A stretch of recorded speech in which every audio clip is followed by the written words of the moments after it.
Good evening. Welcome to the Carolina Weather Group Show. You guys are hearing a different voice hosting tonight because Scotty and Ricky both are apparently have bigger fish on the line, so they're not going to be joining us this evening. But I'm Joey. As most of you who've watched the show before know me well, I work for Burke Weather Incorporated, and am the chief forecaster for Catawba County Weather. Our guest, like I said, our panel this week is a little short, but we added an extra hand to come on as a guest panelist this week. So we'll bring him on in just a second. First, I'll introduce our two normal. I'll call them normal. I use that word. Put that in quote. Normal. Our normal panelists. So first, I'll let all the way down to the eastern part of the coast. I'll let Austin introduce himself real quick. You're muted, Austin. Like, you hit the button and then it still stays muted. I hate when that happens. I'm Austin. I'm from Harnett County. I'm 15 years old.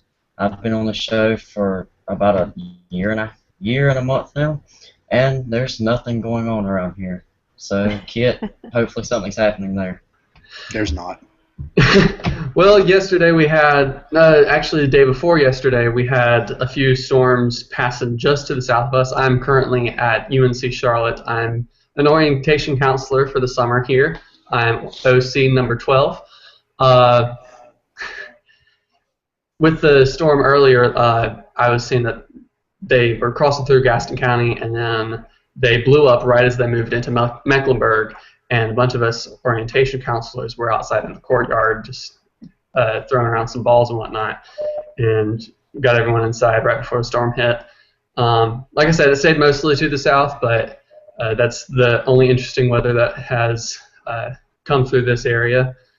You can follow me at Gaston County WX on Twitter, or go like my page on Facebook, Gaston Weather.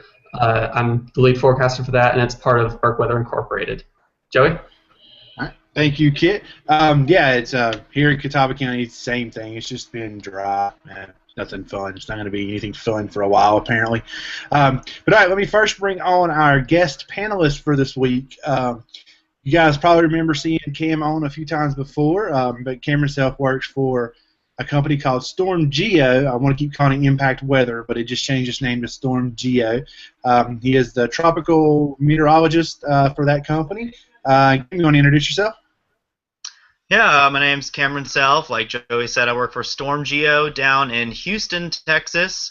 The weather down here has actually been very interesting. We've had lots of storms here in Texas lately. We actually just about 2 or 3 days ago had a foot of standing water on my street, and that's not the first flood that we've had. We've had quite a few floods this season, and we've had some tornadoes. Sadly, we've actually even had a few fatalities here in the Houston area due to flooding and severe weather.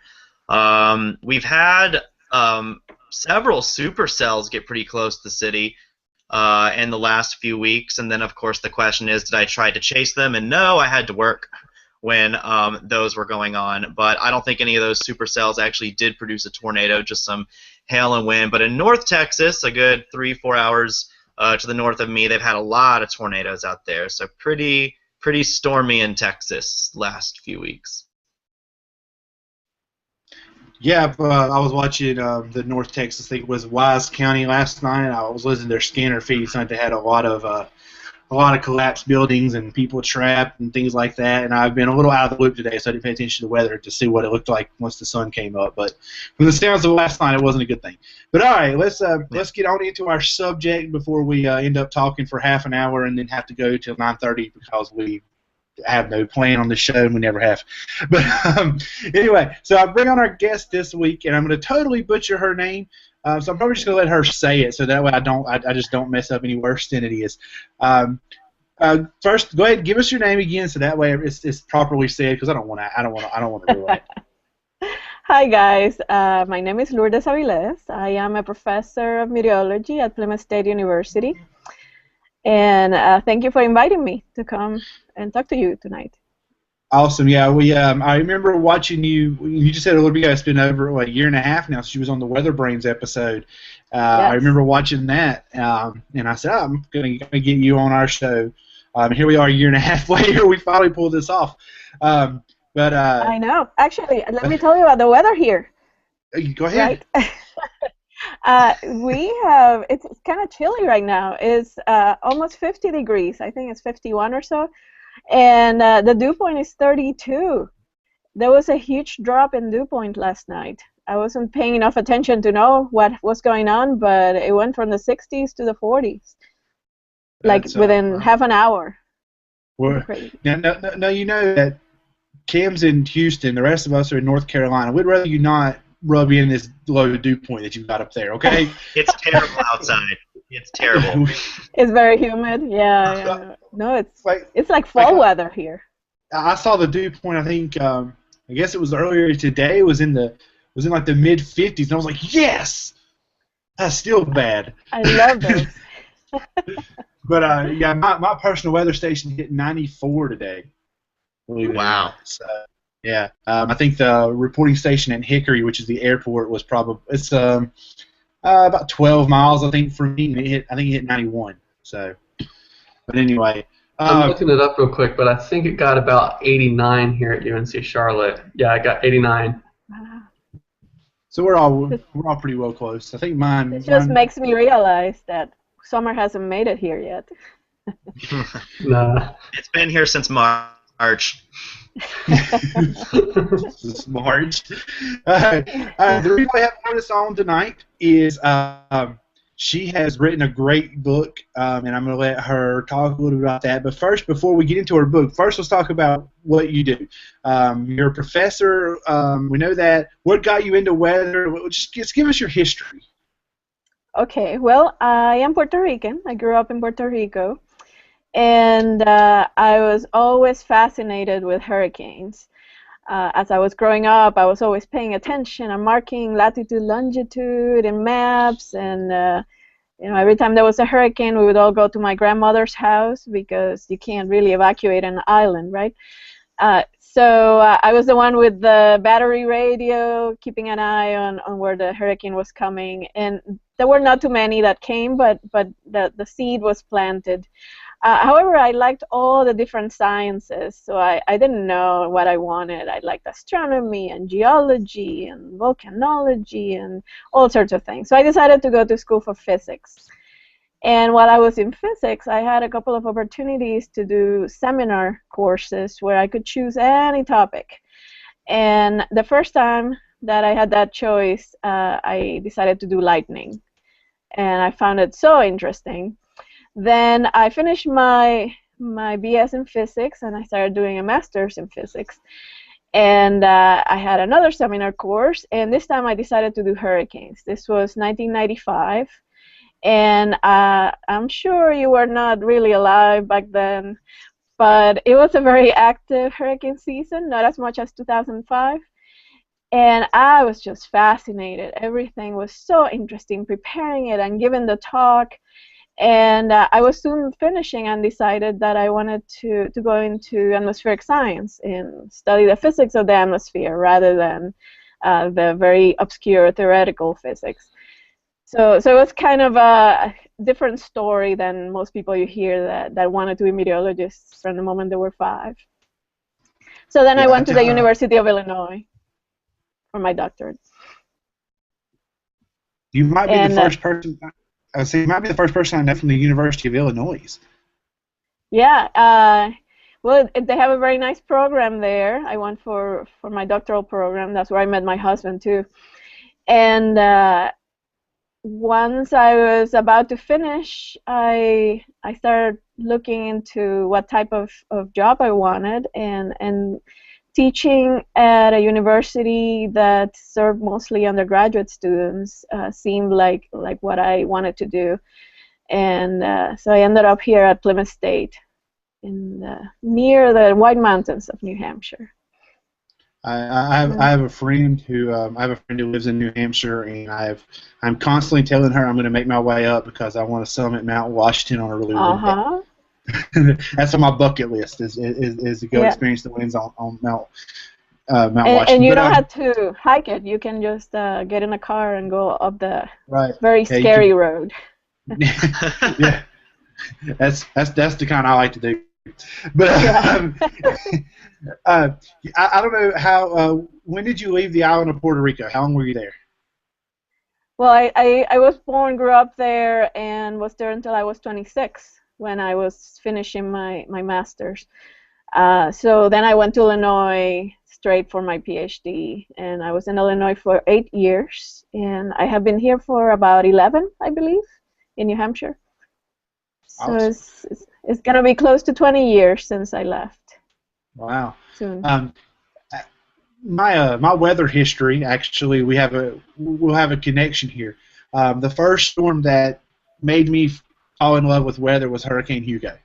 Oh yes, yes. So it crossed over Puerto Rico, and then of course it crossed directly over my house here too. So I was in college then, and I was on the other side of the island though. It affected the eastern side much more than the western side, so I missed the brunt of it.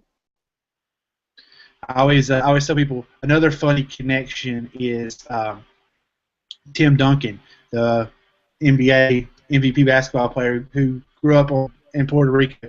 He actually, funny enough, he married a girl who lives just a few blocks from my house.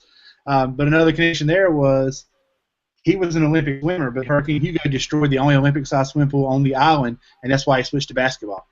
Oh, interesting. And that's the funny story. And then he ended up, like I said, he ended up marrying a girl who lives right here too. So I've got all these connections to Hurricane Hugo. Just kind of my storm. That is yours. But anyway, your book is I just lost the name of it. The title. Give me the title again. Here. Let me Taken by the flash it. Storm. Or Taken by Storm. Taken by Storm. I Taken by lost it. Storm, 1938. A Yeah, Social and we've had Meteorological so many- History. We've had so many authors here. I keep getting I get them all confused. I have all these titles. All these titles all mixed up, but we just spoke with Holly Bailey. We're getting her on the show next month. She just released her new book, and the other day I actually hers is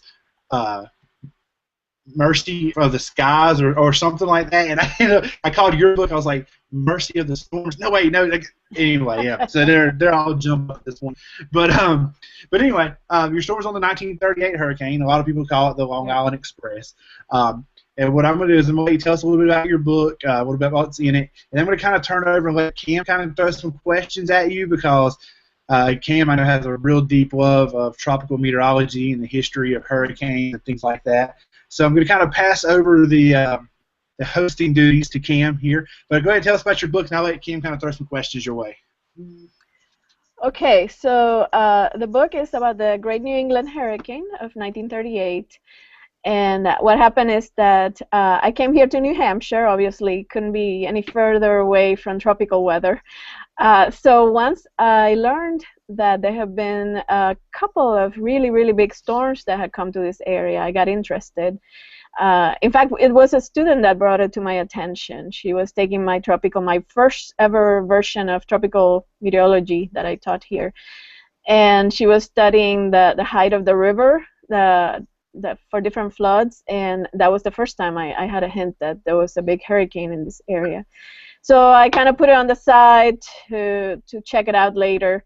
A couple of years later, during the summer, I decided to look into it, and the more I looked, the more interesting it became, not just meteorologically, but also the history of everything that was going on there.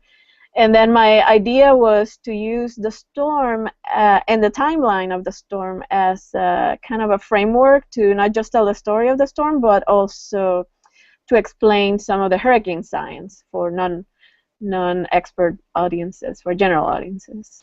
That's more or less, very briefly, how it happened.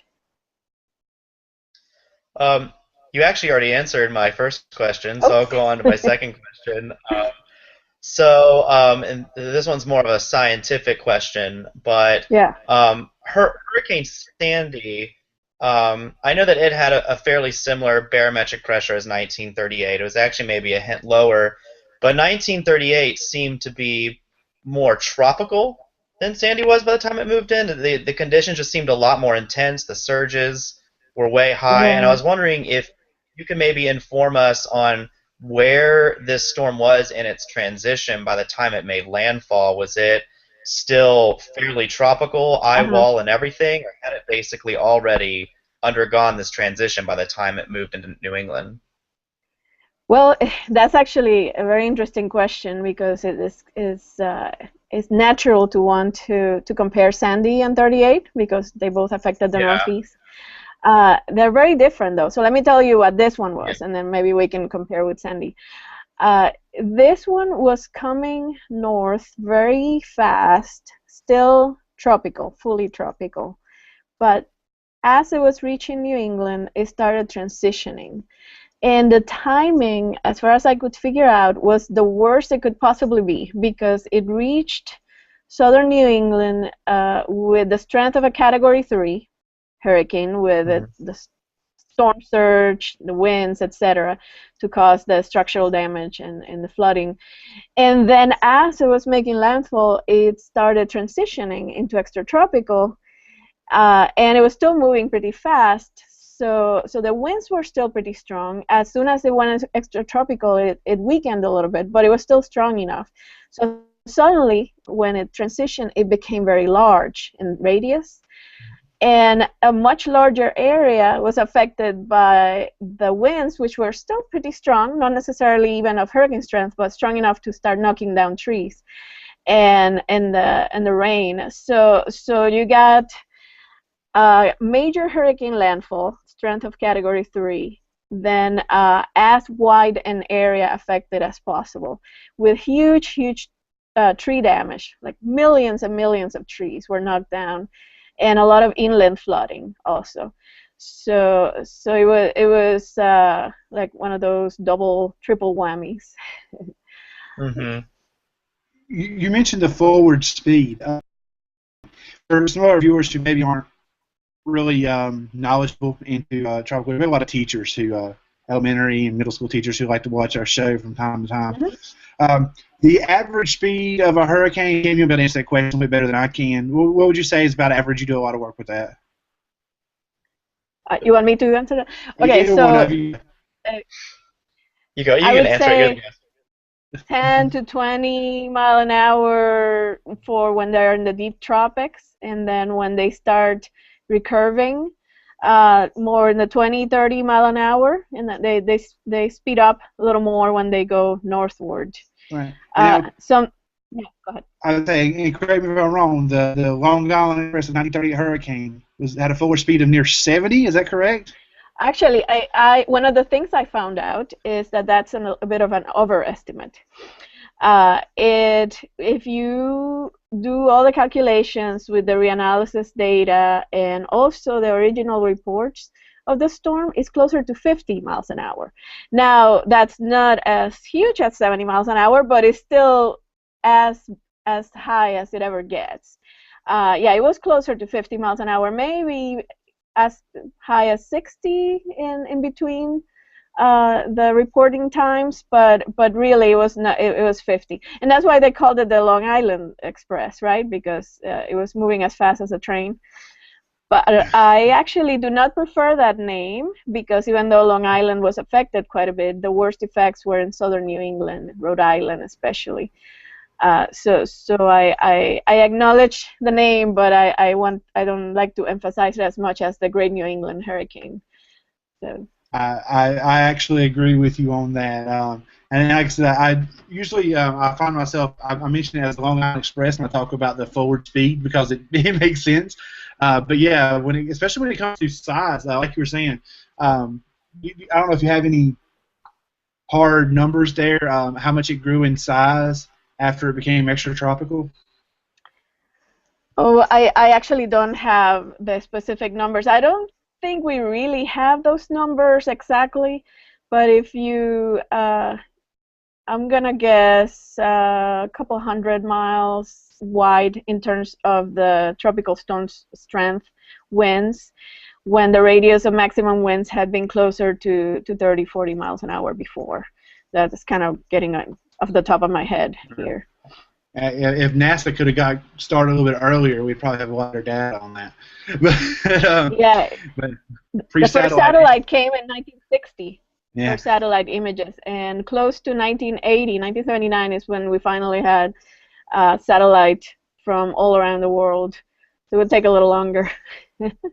So That's actually speaking of, a good segue into my next question. What was the forecast evolution leading up to this Yes. storm? What were the forecasters saying, say, 3 days and 4 days, and then how Mm-hmm. long did it take them to catch on that this was going to be something Oof. serious for New England? This was okay. So let's say 4 days in advance. That would be the 17th. They had just discovered the storm the previous night on the 16th. Wow. From the observations of a ship. Then once they start observing it, which observing it once again means getting numbers from ships that were out to sea, they figured out that it seemed to be coming straight for Florida. So the Weather Bureau, the Jacksonville office, which was the one in charge of tropical weather when it was south of 35 degrees north, started monitoring it very closely. And all signs were that it was going to go straight for Florida.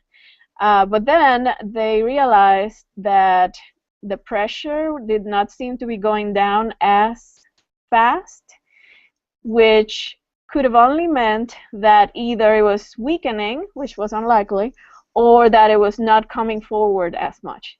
It was turning. So they realized that a recurvature was happening. I believe this was around the 19th or so, and by the 20th it was clear that the storm had turned away from Florida. From their experience, they knew that when the storms turn, they go into the North Atlantic most of the time. And this is what they believed it would do. Once again, you have to remember, no observations, no satellite, no aircraft reconnaissance, barely any upper air measurements. So they had very little to go with. So once the storm, then by the morning of the 21st, it went past Cape Hatteras, which is the 35 degrees north mark. So the responsibility for it passed to the hands of the Washington, D.C. Weather Bureau office, which was the headquarters. They assumed that it would turn. They had there's so many things I want to tell you because it was very different than now. There was one forecaster in charge. It was his word. He was the one that would make the forecast. So he didn't think that it would come north. Nobody really that we knew at first thought that it would go north. One forecaster was charged with tracking it. And all the signs were that it would just recurve. I mean, that it would go north, but that it would recurve northeastward, like most of them did. So the morning of the 21st, which was the day when it made landfall, September 21st, 1938, nobody had a clue that the storm was coming.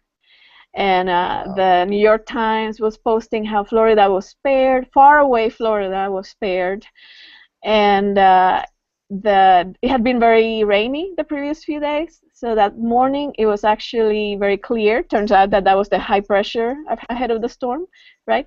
But people went out to the beach, went out to do their errands. Nobody had any idea. They thought there would be a frontal passage, but they did not call them fronts just yet. They knew there was some rain coming from the west.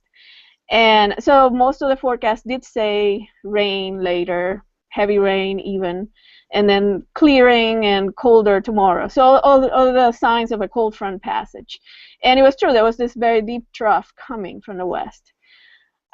So this is where it gets a little tricky, because we don't have a good account of exactly how it happened. The forecast went out late morning, nothing out of the ordinary. Suddenly around noon it starts to rain, and they expected it was going to rain, so that's not a problem. And suddenly it became very obvious that something really bad was coming. And about, I'm going to say about an hour before the actual landfall, There was an advisory coming out of the Weather Bureau saying that there had not been any change in the trajectory of the hurricane, and that it would pass through Connecticut, through Long Island and Connecticut later. But we're talking about 2 hours before the storm came. Wow. There was definitely not enough time, not even in these days of instantaneous warning with, Twitter and the web, would 2 hours have been enough.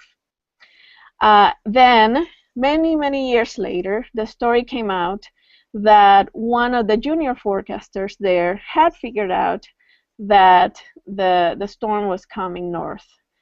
And there's a whole story besides that. Maybe I'll wait for you to ask me more, because this can turn into a very long answer.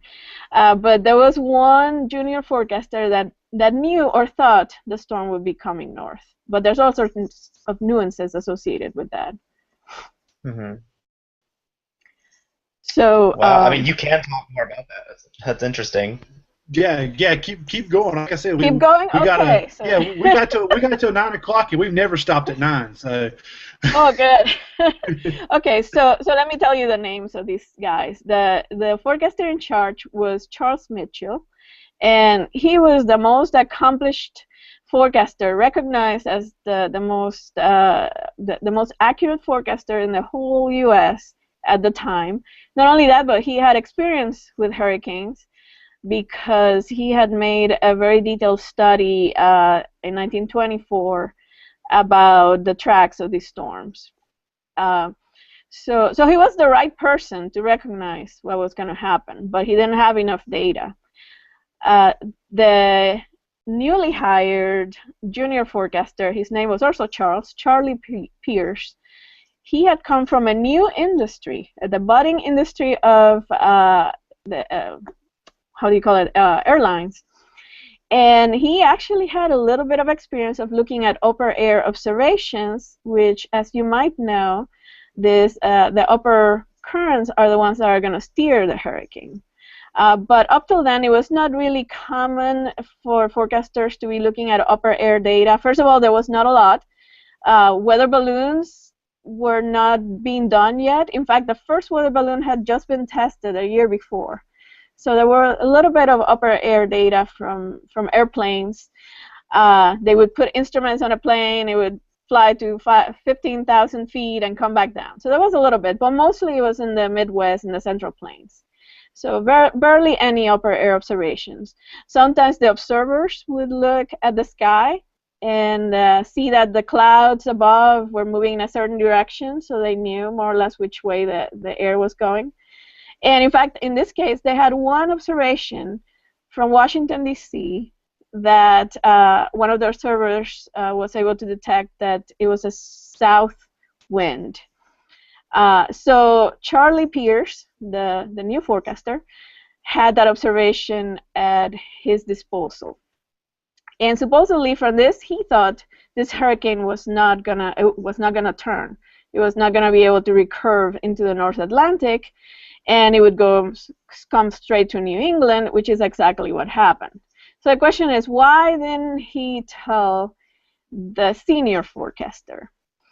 And this is where a lot of speculation comes into place. And some recent books on the hurricane painted it as a dramatic showdown between the old ways and the new ways, and the senior forecasters told the new guy to shut up, that he didn't know what he was talking about. But everything I have found, it seems that it was a little different. He was doing a practice forecast, which was a common thing for the new people to do, and those practice forecasts would go into an envelope to then be reviewed later by the senior forecasters. Also, he had no way of knowing that this was going to be an especially devastating storm, right? It could have been as intense as, let's say, a nor'easter. So, lots of rain and some storm surge, but nobody could have imagined that this was a once-in-a-century or two storm like it turned out to be. So even if he knew it was coming, maybe if he knew it was going to be so devastating, he would have told somebody.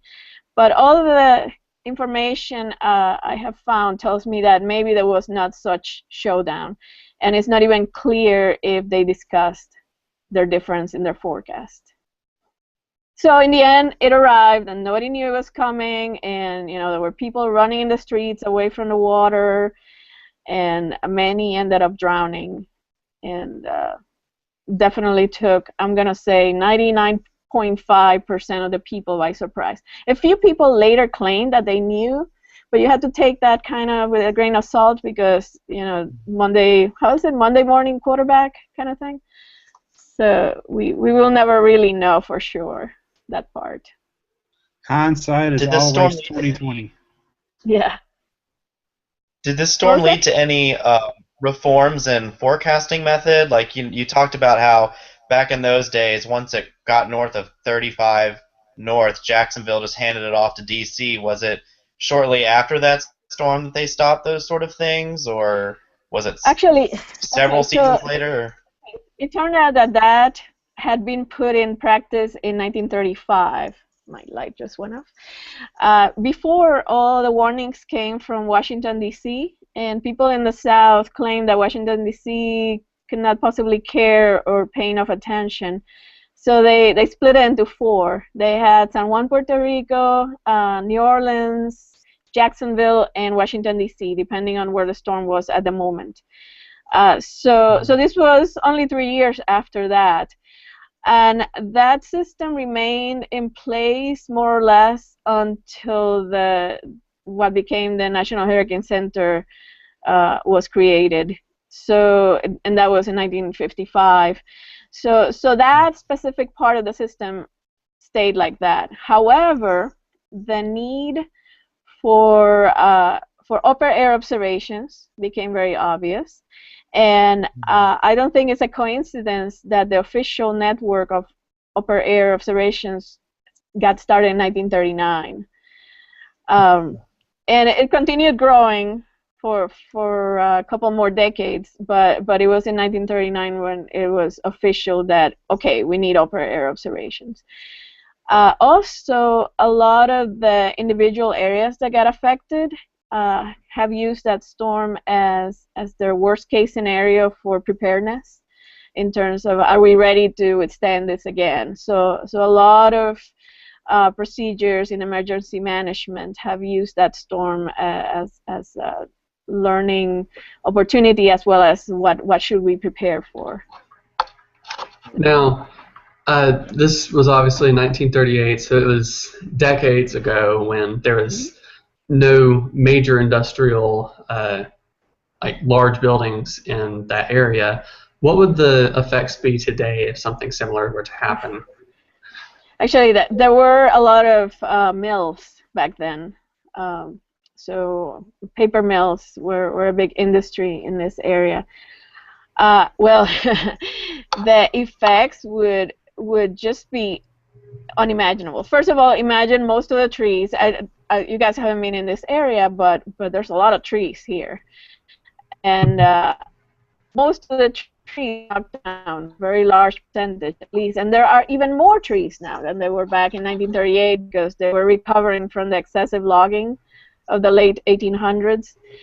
So the infrastructure damage would just be something like we have never known. A very large Category 3 hurricane, knocking down trees and electricity poles and cables and cell phones, etc. That in itself would be devastating. Back then, thousands of roads were washed out, and bridges were broken, and dams were collapsed. All sorts of mudslides from the mountains. Everything seems like the cost would just be unimaginable. I was seeing a study where they translated the cost of the storm to what it would be if it happened today. And if you just do inflation, it would be $5 to $7 billion today. However, if you take into account the increasing population and the changes in how expensive the type of construction are, not inflation related, it would be closer to 40 to 50 billion Wow. dollars in damage. And somebody did a simulation where they changed the track slightly, same hurricane, same strength, but just slight changes in the track where, as you guys might know, the right side of the hurricane is stronger because you get the winds and the rotation added. If that right side includes New York City, the cost could be anywhere from 150 billion to 300 billion. So we're talking about something that we have not seen. Sandy, as devastating as it was, pales in comparison to what this would be if it happened in the worst case scenario way. You spoke of the tree damage. I was looking up some stats on the hurricane. I think I saw where 2.7 billion board feet of trees fell across New England. And like you said, at that time there was a lot of paper mills. What about the economic impact after the storm? What happened with those? They obviously had to disrupt that industry somewhat. Oh yeah. So okay. So some mills did not make it through. But an interesting thing is that you had a surplus of wood, right? And so there was way too much wood, but that means there was plenty of wood for reconstruction. And this was toward the end of the Great Depression. So a lot of people that were unemployed actually now had the opportunity to get a job. So this actually helped the economic renewal of the area.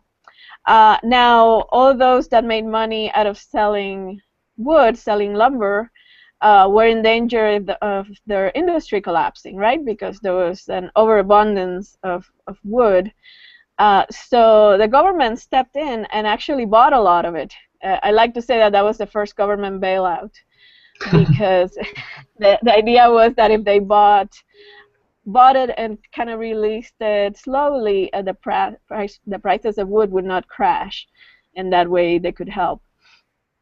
So there was all sorts of interesting economic and societal things attached to that.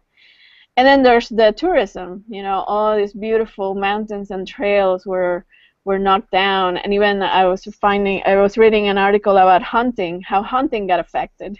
You know, all the trees got knocked down so you couldn't have access, or the animals were hiding in the brush in the fallen trees. It's very interesting how far-reaching and how different the different effects can be just from the trees that were knocked down. Can you still see any effects from it in the forests, or could you Yes. fly over an area of forest and be like, oh, this is where the hurricane hit? You can tell. Well, I don't think you could tell unless you knew. There's a couple of things. One is that there's some trees that grow very fast, especially pines. So we're talking about 75, 76 year-old trees. So most of the areas that got knocked down have been repopulated. However, if you go into the woods with somebody that knows what they're looking at, you see things like maybe some of the trees didn't die. They were knocked down but didn't die. So part of it is knocked down and the other part is growing upward, for example. There was also this thing that they call mound and pit topography, where lots of really giant trees with big roots that had a lot of dirt in them were knocked down. So you leave a hole, those are the pits, and then next to it, once the roots go away, that you get a pile of dirt. So if you find that many of them, that's a natural thing to happen in a forest. But if you have many of them, and then you can core the trees in the area and see that they are 75 years old, you know that that's from the hurricane. And many areas also have little plaques that say this is the height of the water during the hurricane. So you kind of have to know. Another question I was going to ask now, you know, down here in the Carolinas we have the Outer Banks. Every time there's a major storm, it really changes the islands. You have new inlets cut, things like that. I know this storm caused some of that. Can we talk a little bit about that? Yeah, the southern part of Long Island and the southern part of Rhode Island have the same kind of sandbar beaches and sandbar islands. And those, any little storm surge can change them. So something like this definitely affects it. There's one of the inlets that was created by 38 is still open. Is the Shinnecock Inlet, and although they also keep it drained because it provided access to the Atlantic from the bay. So it's unclear to me if naturally it would still be open. But yeah, many breaches to the sandbars. That some of them connected. Let's see, Sandy Hook. It's an island now. It was connected back then. So yeah, there were massive modifications to the coastline by this. What major infrastructure changes did some of the local communities do? I mean, I do know about a huge wall, a seawall, I think, that was built maybe Providence, Rhode Island, or somewhere. Was there lots of infrastructure changes all throughout New England? Yeah. Well, as you mentioned, there's a seawall in Providence. Providence actually got.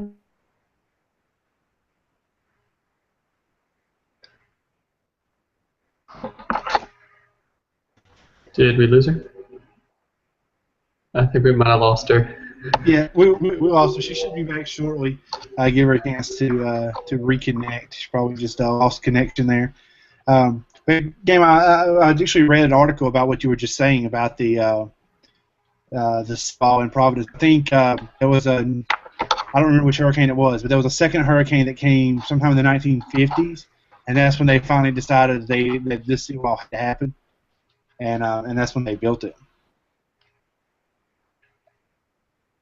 And then just a couple other fun facts. I was looking up just some other stuff before the show, and New England has had a sparse history of these large hurricanes. Like there is, in 1815, it was called the Great September Gale. That was before the hurricane term was around. And then there was another one in 1821 that again went through Long Island, and then I think it was 1869 and 1893. Those were all actually the 1821 Long Island hurricane was a Category 4 and just tracked its way up the coast from Virginia to New York. What about the Great Colonial Hurricane? Look that one. I read some stuff on that earlier. That was another one in that area, and I think she is. Oh, I think we've got her back. We got you back. We totally. Our lack of preparation makes us the ability to just jump right on the random topics, and we just talked about other hurricanes. Oh, good. I don't know what happened. I think it was me. I think my computer died. We just mentioned the Great Colonial Hurricane back in the 16, I don't remember the date, something like that. Yeah, we were just talking about that. 1635, yes. The 35, there it was, yeah. I know it was 1630 something. But yeah, well, Cam's question right before we lost you was we were talking about the seawall that was created in Providence. Yes, they put a seawall. I was saying that the Providence had the highest storm surge from the storm. As you might know, there's a big bay there, Narragansett Bay, and they got a 20 to 25 foot storm surge. So the whole city was completely covered in water. Actually, I walked around the city trying to find the plaques that marked the height of the water, and many buildings you can find there that have it. So yeah, the seawall, I don't think they built it right away, but eventually they did build it. Hurricane Carol in 1954 also affected them. That one caused the storm surge similar in Providence, but it didn't cause as much damage inland. So I think that's when they finally decided they needed to do that. Yeah, that's what I just mentioned when you dropped off. I knew there was a second hurricane that hit sometime in the 1950s, and that's when they decided they had to have that seawall. So it must have been that storm. All right, we're down to about the last 15 minutes. Anything you want to wrap up on that? Because I want to talk about, because you've got some other projects working, so I want to be sure to give you a chance to mention some of that. So anything left? Any other good stories with the 1938 storm? Oh, I like to joke that I could talk for 10 hours about this storm. so there are many different stories. Actually, but there's one maybe you guys would be interested in knowing, even though it's not directly 1938 related. But do you know when and where it was discovered that hurricanes are rotating storms? You want to take a guess?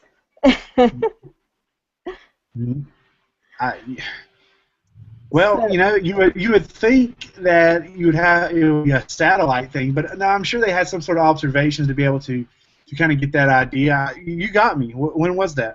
Well, okay, so turned out that it was not the official discovery, but it was when we first knew about it. It was in 1821. There was a storm that went through various areas, but it went through Connecticut. And there was this gentleman that was a self-made scientist, and he rode in his horse and realized that on one side of the state, the trees had fallen in one direction, and the other side of the state, the trees had fallen in the opposite direction. And by asking the local farmers, which paid a lot more attention than we do to winds and weather, he figured out that those winds had happened at the same time, from which he deducted that the storm must have been what we call a whirlwind, or a rotating storm. But it took him 10 years to publish his results. This was in 1921, and 1821.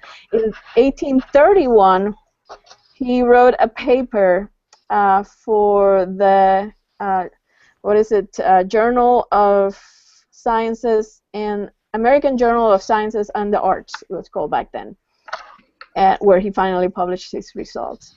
So that was the first time we knew. Although it turns out that a few observations have been made before where people had figured it out.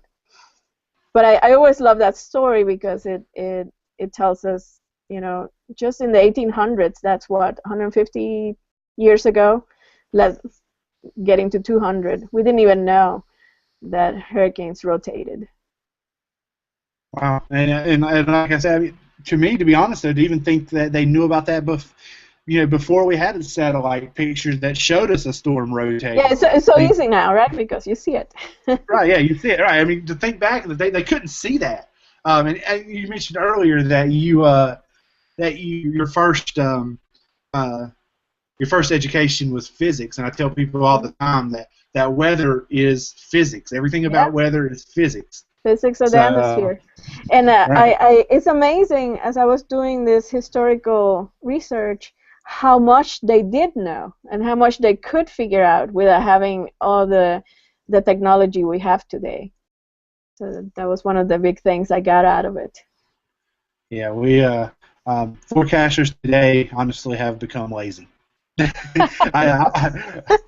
said that, I didn't. I'll say it. I'll admit it. I tell people all the time, back when I first started storm chasing, we didn't have radar on our phone.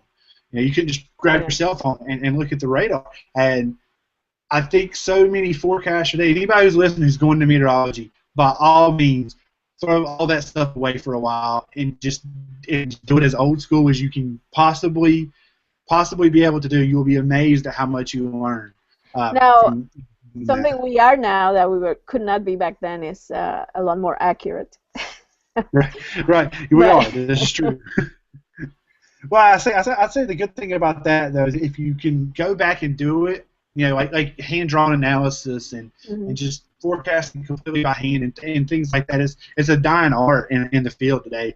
But I think one good thing is we can go back and do that, and then we can now compare it with our technology and really, really get so much better at that original form of forecasting just by our comparisons and know what we're doing right and what we're doing wrong.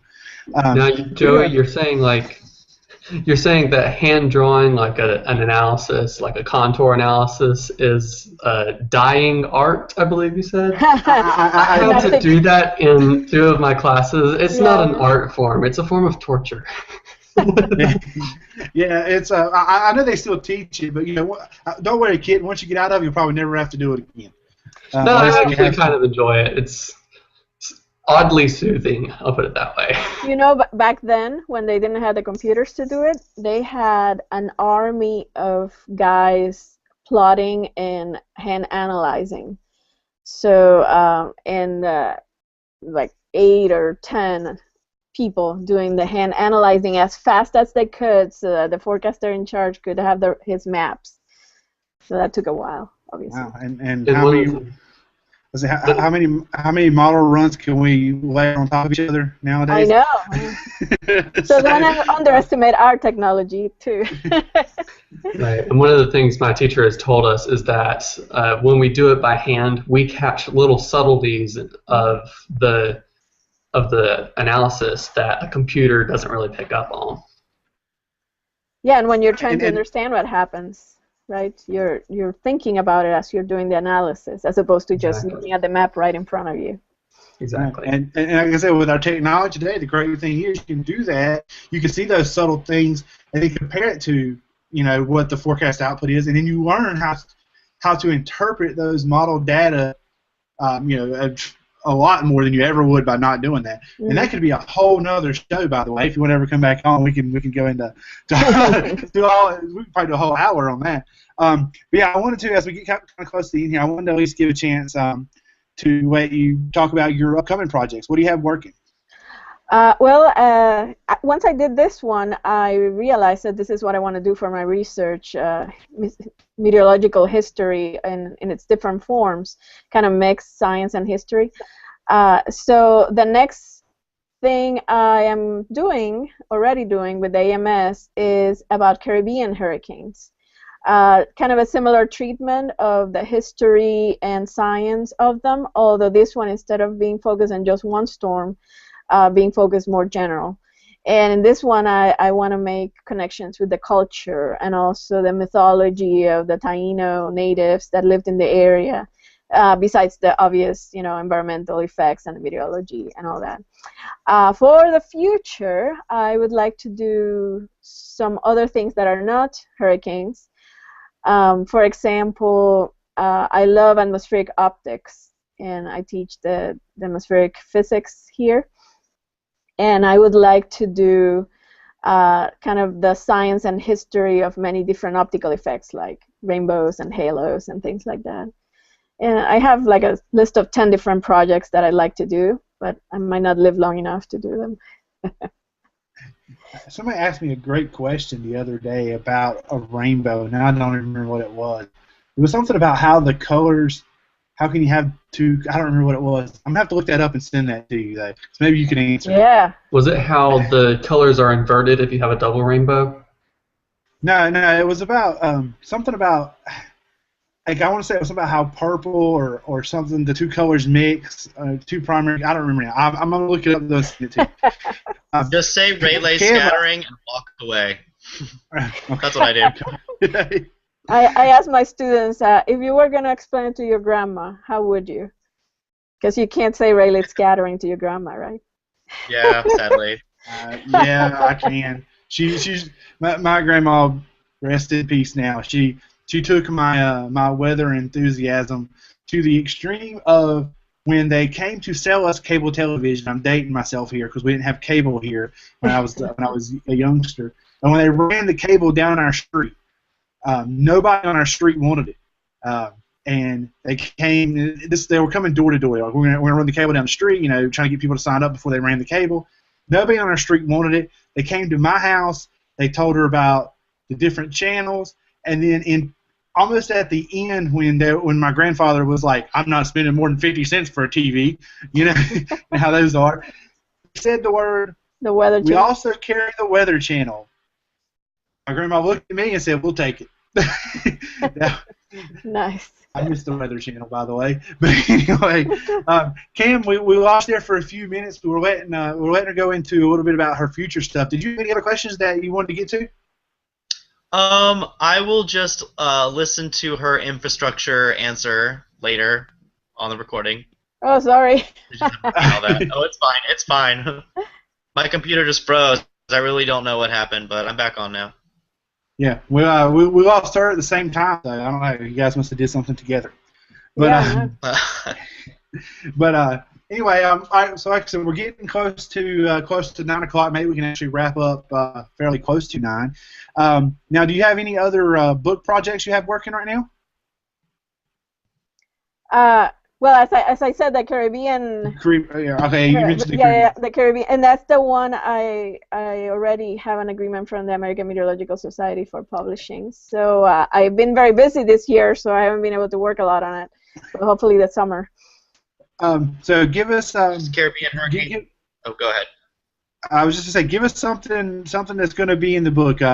One storm. Give us some little tidbit to make us really want to read this thing. Okay, let me think for a second. There are two. Oh, here's one.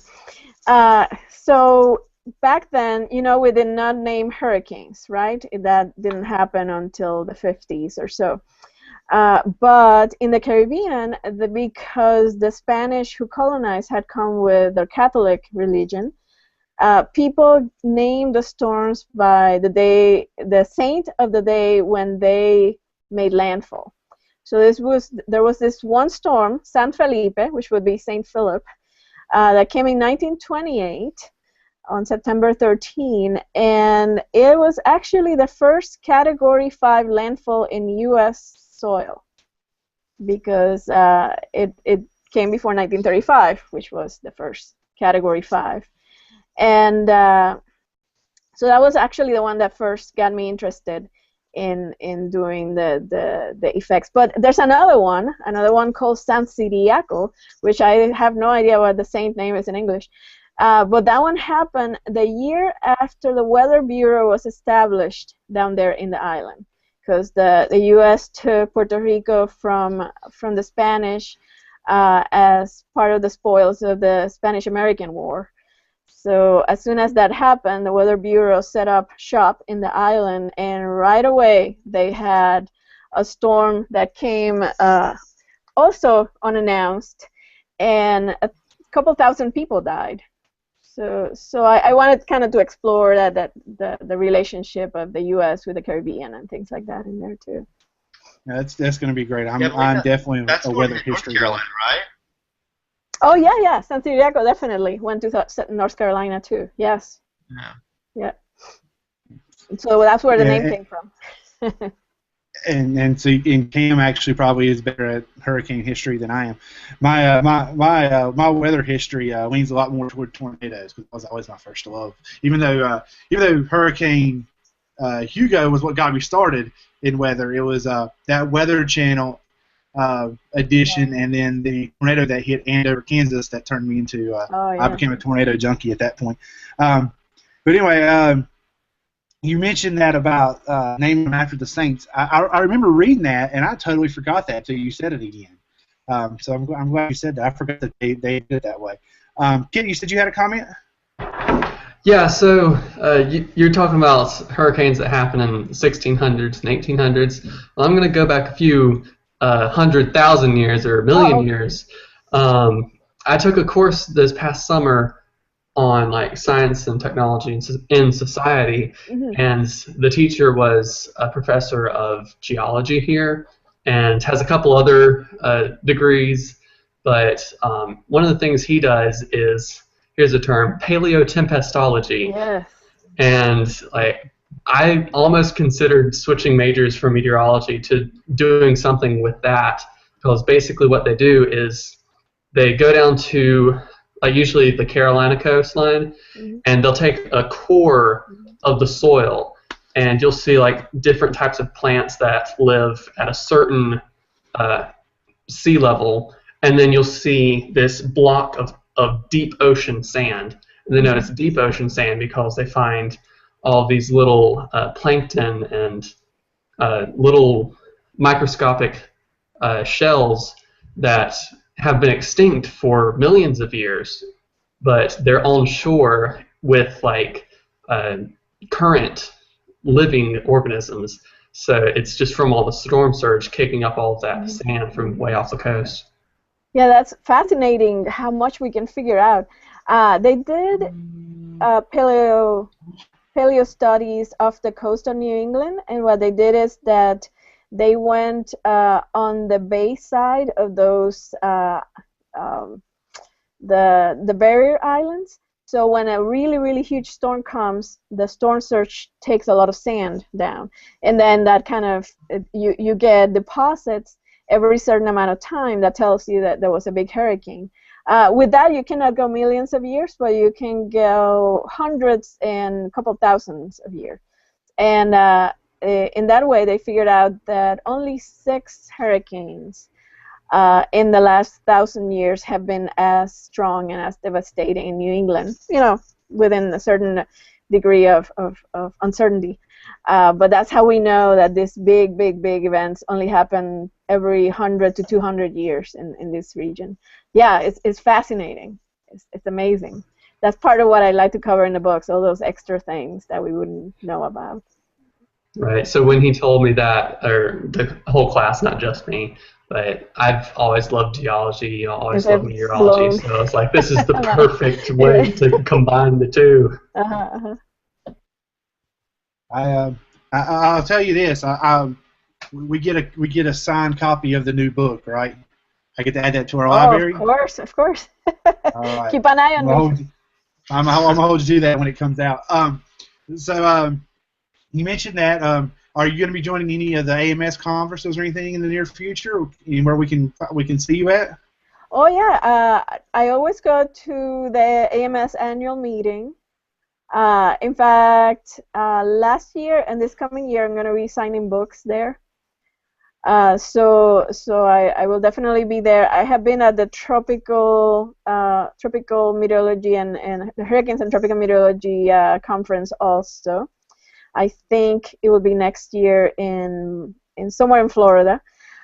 So yeah, I try to go to these. When they're very far away, it gets a little expensive. But at least to the annual meeting of the AMS, I will go. Right. Yeah. We did the Tornado Summit earlier this year. Me and Gotti. Next year, I think we want to do either the tropical or maybe the flood summit. We want to try to spread that around. We had done the Tornado Summit for a couple of years. So we invited and just kind of got stuck in the groove of going to that one. But we really need to spread us out a little bit and go to a couple more. And we're going to try to make the NWA conference this year, I think, in Oklahoma City in the fall. I know. So I really wanted to go to that one, but I have other trips around that time, so I'm not sure I can make it. Yeah. Well, hopefully, if you make it, we have an AMS in Raleigh coming up this year, I believe, or like next month. Oh, the chapter meeting. Possibly. I don't know. I've done a lot of the local stuff around here, but I haven't made it too far. Far south. So let me know if you make it to NWA, because we'll make sure we get together out there. We'll go eat somewhere in Oklahoma City, and it won't be Mickey Mantle Steakhouse, because that is extremely expensive, and it wasn't all that. But anyway, well, we are past 9 o'clock hour, so we carried on tradition of going past 9. But as we wrap up, I think Cameron had a question real quick. Oh, I should pay attention to chat. Sorry. To Lourdes, I was wondering if you ever read any of Jay Barnes's books. He has one called North Carolina Hurricane History, which I think there might be several editions. He may have done one on Florida, but he actually writes a decent amount on this. I'm probably not going to say this right, but the San Sirico hurricane. And he talks a lot about its North Carolina impact, and it's apparently it was a terrible storm in North Carolina too, because he has a whole chapter about it. Wondering if you read any of his books. I have that. I only have one of his books, but that is the one book I have of his. It's a good one. Book. And I had not thought about this, but it's interesting that it kept the name, right? Because that storm was named because of the day it made landfall in Puerto Rico, the saint name, and it continued being known as that name when it hit North Carolina. But I guess if it's memorable enough, they get a name, even if we didn't name them officially. Yeah, I Did, have to read what he wrote on it. did one of y'all steal my copy of that North Carolina hurricane history book because I bought one? You can't And it was find right before. It was right before I moved, and I bought it. We were moving. We went to the Outer Banks. I actually bought it down at the Outer Banks. I picked it up while I was down there. Then we moved to like 2 weeks after we got back, and I lost that book and never got a chance to read it. There's So, a newer edition. Maybe you can get the new edition. Yeah, maybe that'll work. But anyway, all right, we're past 9 o'clock. So as we wrap up, first I'm going to give Worth a chance to tell us how to get in touch with you, where to find your books. Obviously, I'm sure Amazon. Is there anywhere else to locate your work? Just let us know how to get in touch with you, where to get your stuff. Well, my email has been there. Oh, it's gone. But lourdes.aviles@plymouth.edu is my email. You can also send me a message to Lourdes Aviles on Facebook. The book, if you do Taken by Storm 1938 search on Amazon, you can find it very easily. You can also buy it from the bookstore of the American Meteorological Society. I do have a simple web page for the book where I put information. Sometimes I update it more often than others, but it shouldn't be too hard to find. If you do my last name, Aviles 1938, you probably find it very easily. So it's been a lot of fun, by the way, and thank you so much for inviting me. And anytime you have any questions about anything, either meteorological history or anything else, feel free. Awesome. And I will be sure to put up those links on the Carolina Weather Group Facebook page, so they can be found. I'll put them in our event for this show.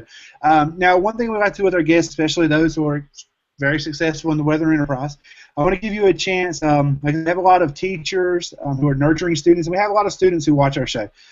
What's one piece of advice you can give to any student out there that's wanting to look towards a career in meteorology? What's one piece of advice you'd give them?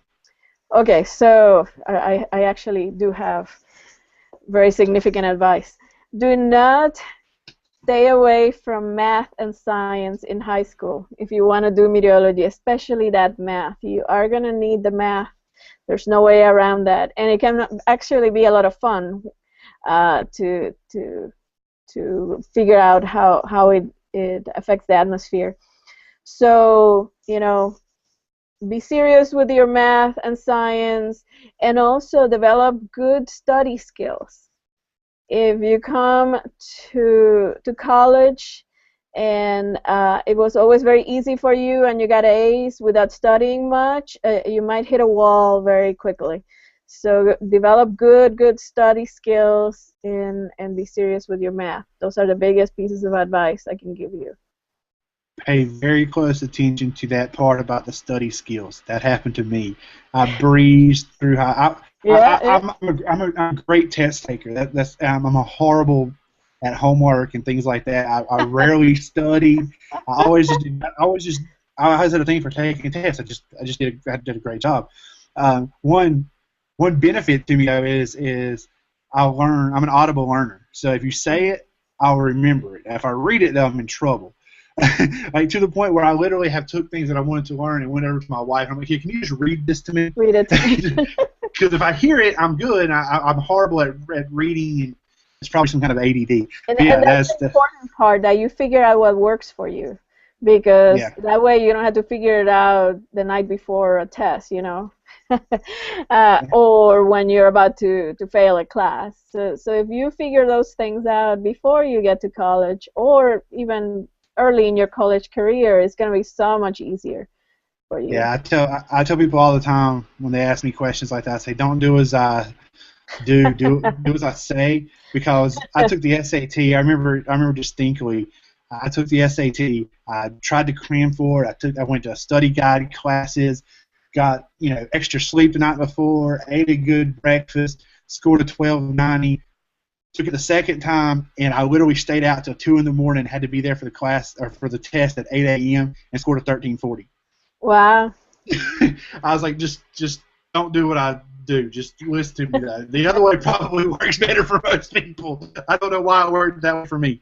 But anyway, all right. So we're kind of here at the end of our show. So let me Scotty usually handles these duties. So let me go over a couple of our upcoming shows. We kind of continue with this hurricane program. Next week on the 27th, we have our hurricane preview show. Our guests are going to be Jamie Arnold and the Dr. John Scala. That's great to be Dr. Scala's first time on the show with us. And then the next week, on the 3rd, continuing with our hurricane theme for the time period here, a show that I'm excited about, and I don't know if Lourdes knows him or not. But we're actually going to do. We named it Hurricane Chronicles with Jim Eds. I don't know if you know Jim. Oh, I don't know him personally, but I know of him for sure. Yeah, so that's gonna be fun. Where Jim's gonna come on and tell us all of his hurricane stories. So that should be interesting because he was just in Guam this week, I think, riding out another one. So. Oh yeah. Yeah. So Dolphin. Dolphin. Dolphin. Yeah, we were tracking that. Oh yeah. Yeah, he was over there riding that one out. He also did had two names. What it was, Typhoon Haiyan. Yeah. Yolanda. Yolanda. Yeah. If you've never seen his video on that, I suggest you go to YouTube and look that up. He literally at one point tried to get good footage. He thought it'd be a great shot to get video of the wind sloshing the water in the pool at the resort he was staying in. And when he ran out to try to get the shot, the wind got so bad and debris started flying so much that he literally had to jump into the pool and hide under the water. And he's got all this on camera. And it's really great. So we're going to have fun listening to his stories. And then after that, on the 10th, we go into sports weather. And then on the 17th, we're going to have the guys, the Spotter Network, ham radio guys are going to be on. John Crow's going to be on there for that show. And then on the 24th, we just booked an hour with author Holly Bailey, whose book just came out last week. And then on July 8th, we get to talk about the Myrtle Beach tornado with Ed Petrowski, and I think we booked. Scotty usually handles his booking, so I'll have to look it up. Ed Petrowski and Stephen are going to be on for that. So we got some great shows coming up. Again, we want to thank Lourdes for coming on with us today. Really enjoyed it. Like I said, I'm gonna keep up with you when that next book comes out. I'm getting a copy. Thank you for having me. I gotta have a signed copy. Yeah, thanks for coming on. And as always, the invitation always stands in the future. You ever want to come back? If there's a topic you want to talk about, just shoot us a message and say, hey, I want to come on because I want to talk about this, and we'll find a spot for you. We'll book it, and you're welcome to join us. I'd love to do a show on have a couple of professors from different colleges come on. Yeah. So I might see an invitation for that. We want to do that. We want to just have a couple on and talk about maybe differences in the program, different schools, and maybe things that maybe people who are looking, or high school kids are looking for a college to pick. Be a little special thing just for Austin over there, so you can pick his college. But just so people can really know what to go look for, depending on what they want to do and things like that. So that'll be a show we have coming up. But other than that, I guess anybody else have any other questions? Anything to say? No, everybody's good. All right. Well, with that, at 9:14, we'll actually wrap up this show. So we didn't go too far over. But again, join us next week. Check out our Facebook page. I'll make sure I put up all those links to all of Lourdes' books and things of that nature. And with that, we'll see you later.